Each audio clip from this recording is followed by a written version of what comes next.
আসসালামু আলাইকুম ভিউয়ার্স। আমরা অনেকেই আমাদের কম্পিউটারে উইন্ডোজ 10 এর লাইসেন্স কি কিনে ব্যবহার করতে পারি না।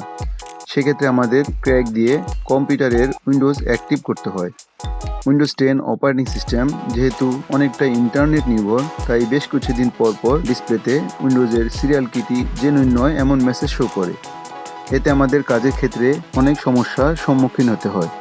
এই ভিডিওতে আমি আপনাদেরকে দেখাবো কিভাবে আপনি আপনার সফটওয়্যারের মাধ্যমে কম্পিউটারের উইন্ডোজ 10 এবং অফিস 16 অ্যাক্টিভ করবেন।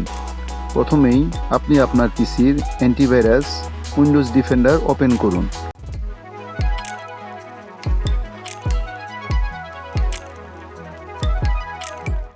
উইন্ডোজ ডিফেন্ডারের ম্যানেজ সেটিংস থেকে রিয়েল টাইম প্রোটেকশন অফ করে নিন। তারপর ভিডিও ডেসক্রিপশন এ দেয়া লিঙ্ক থেকে অ্যাক্টিভেশন ফোল্ডারটি ডাউনলোড করে নিন। ডাউনলোড হয়ে গেলে কেএমএস ফোল্ডারের কেএমএস পোর্টেবল ফাইলটি ওপেন করুন। কেএমএস এক্স ফাইলটির উপর ডাবল ক্লিক করুন।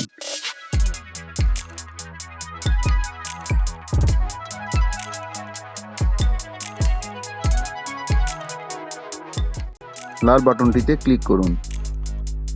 এখন অটোমেটিকলি হয়ে যাবে উইন্ডোজের অ্যাক্টিভেশন প্রসেস।